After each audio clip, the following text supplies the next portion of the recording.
Hi there, Alec from Vacuum Spot here.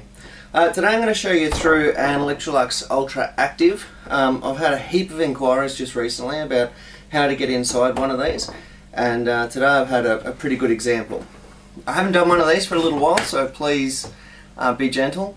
And for the record, this is about the trickiest vacuum on the market at the moment to get into. You can't do it without marking the machine. I'm not really a fan of the design, but anyway, let's get into it and I'll show you through. For the record, this one is a ZUA3830p. Okay, now the problem with this machine, just so I can show you, is that see how this button here is not actually returning? It means the cord is just getting stuck out. What we've got here, and this is fairly common with these machines, the customer hasn't really done their best. Sorry, I shouldn't judge. The machine appears not to have had its filters cleaned. These filters here, these are wrecked. That's way too much material inside. What happens with this particular machine, if you have a look in here, you can see the amount of dirt and crud that's built up. This particular machine, the heat gets to being so warm inside here that it actually causes this body area to warp slightly. That's enough to stop the buttons, or the button covers, from returning. So you end up with either the on-off button not working, as the case is here as well, and or that one not working. So this comes out, and again we'll just have a real quick look at the state of the filter inside here. Another one really worth noting, if your machine filter looks like this, it's going to cause problems. So this particular machine just not looked after well enough, in my opinion. So there's a little cover that comes off here, this filter cage. Okay, and then the filter. Now this video I may actually put that back in because the customer hasn't confirmed that they're willing to buy a new one at this point. I imagine they're going to have to, but anyway. So on the front end, first part is to remove this dress piece. What you do is you just grab a small screwdriver and you gently lever at the same time as pushing it forward. Okay? And then as you push that down, you'll release the tongue that's under there. Okay, that will show us our two screws. These are a Torx 20, just here and over here. Oops. Now, I think from memory, you don't actually need to remove this silver hose shroud. Not really sure what Electrolux call it. I think you can leave that on for the moment. Now, the hard parts. First, let's get these switch covers out. Now, there is internal like locking tabs inside here, and it's almost impossible to do this without marking the machine. But the one is here under this rear point, and there's another one. Actually, let's have a look at this one. So there's one on this part here, one in the back corner, and one on the front. So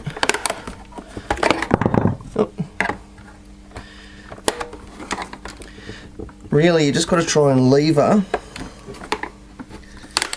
There we go.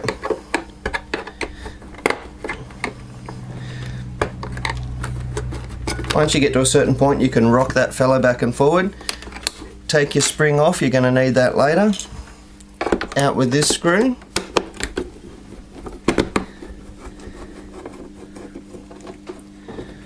Okay, now rinse and repeat on this side. Should be one here.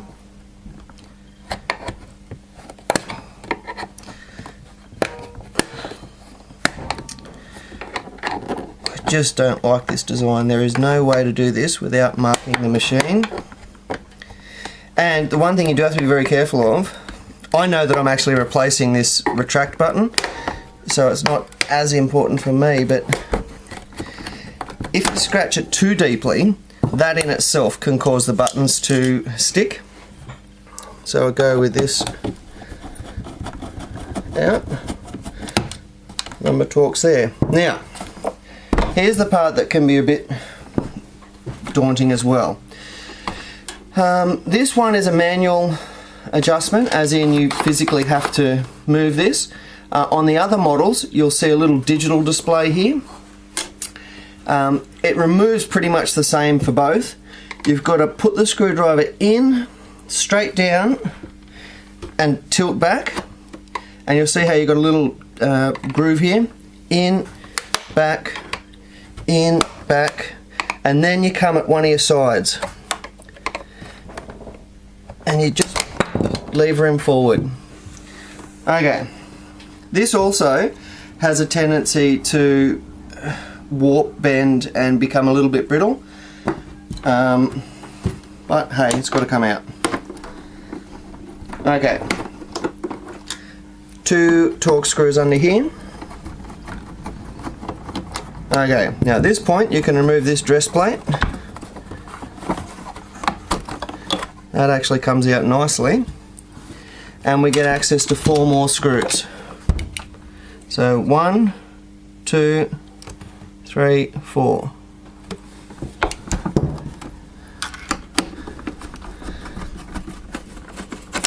Okay, now this machine is going to get a whole new outer body.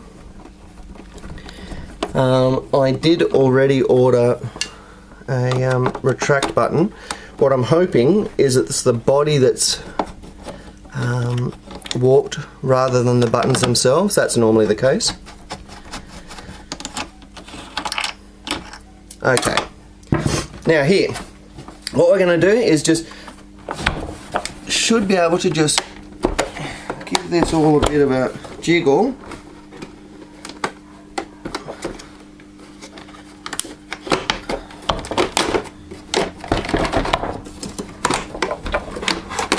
Okay, that's the offending component, that's out. I'll grab the new one. Now, a couple of little tricks here.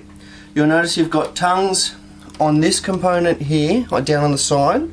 So you've got to go around this coloured plate and then back in to here.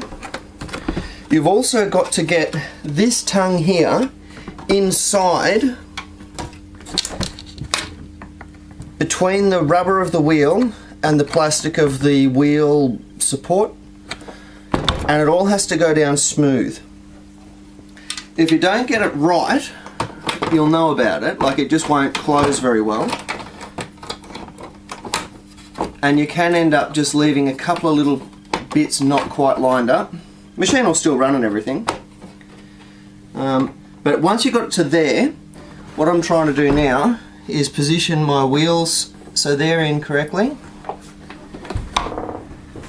Get my wheels in here and angle my part back in there. Angle that guy back in there and line him up at the front. Okay.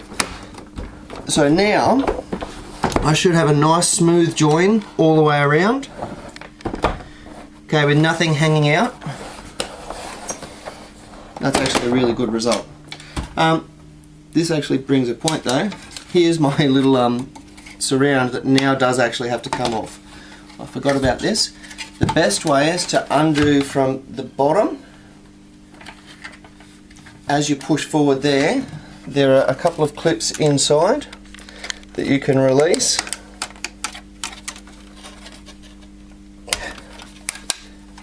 And just wiggle, there we go. Also, our little rubber locator needs to go on. Okay, yep, it's inside the bag cavity. Sorry, the bagless cavity.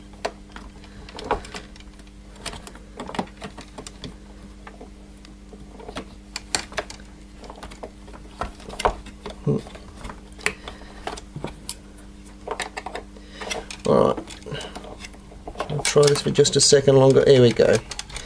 Okay, so that is now in nice and tight. And what I'm going to try and do, I'll try and do this backwards initially. I'm going to position the screw part at the bottom while I'm squeezing. See how I've got my fingers here where the lugs are? I'm going to try and squeeze that in, and at the same time keeping these locators, there we go, up the top. Awesome. Okay, now one thing to notice here, that's oh so easy to do. In that process, that actually popped out some of my previously lined up bits, but now they're back in nice and straight. So at this point, back in go the screws.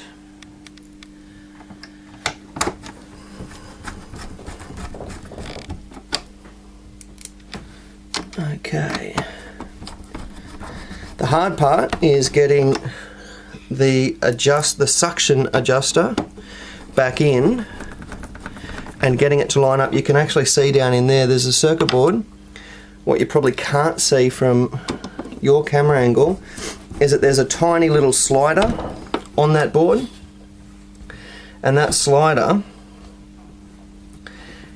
it's almost, well, it's just very tricky to line up. It's not impossible, but what I tend to do is leave the suction control at full on and don't touch it while I'm doing the repair, so that I can come back in, position my slider, the cover, into that high position, and hopefully it all just sits back on. Okay, last two screws are underneath the retract pedal and the on-off pedal. Okay, and I have one last check while I'm at this point. One last check that I can actually retract your cord, because if you haven't got this all lined up properly, you can find that your cord won't retract, and it's a lot better figuring that out now rather than when you've got your pedals on, because you're going to mark them again when you take it out. Okay, so now we put our dress plate back on, and it's our silver screws that go in here.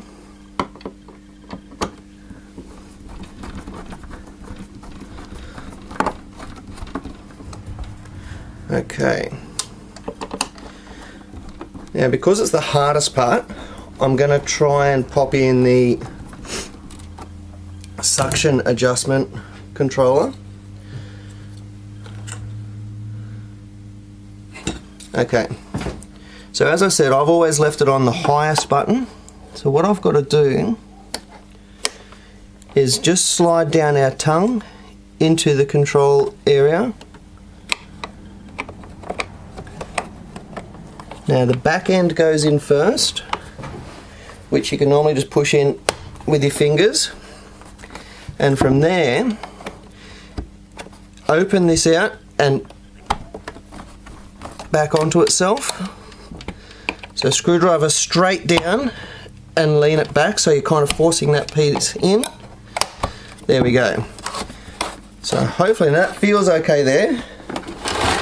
While this is all open, I'm just going to have a quick test and see if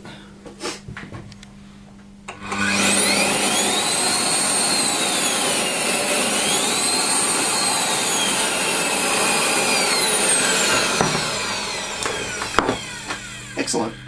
So having that in is a big relief for me. So now, position the spring on first. The spring goes onto this little star-shaped bit. That is where your spring goes on the underside. Now, as I put it to there, I'm putting the two back pieces in, and then I'm squeezing this with my finger.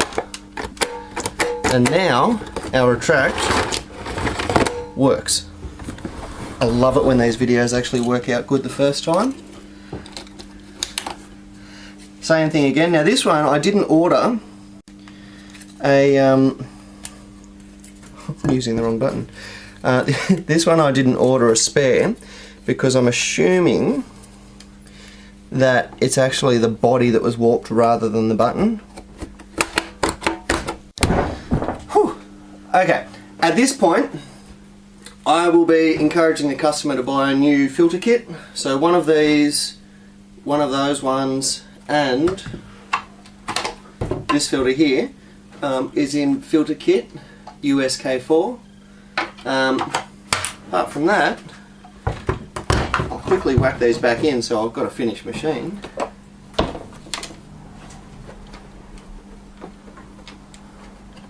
I'm looking around because I think I have a USK4 around here somewhere, but anyway, I'll grab it in a sec. Okay, filter in, then the little rectangular cover goes on. That goes in, pepper filter on, filter cover on, done. Another great tip from Alec at Vacuum Spot. Thanks for watching.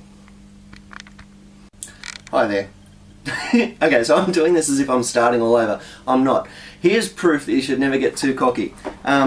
If you're looking at the front of the machine, you'll notice that I totally forgot to put it back on. So, here's the bit that, quite important really. Look, this thing here, basically you hook your, see how you got a little channel under here? Okay, that goes, and as you sort of put it in place, like just in the general vicinity, you kind of got to squash it in there. So it goes in, and that has to sit. At this point, squish it in, makes that nice clicky sound, and job's right. Then the job is finished, and you can say that it's a great video. So thanks for that, guys. Thank you. Alec at Vacuum Spot.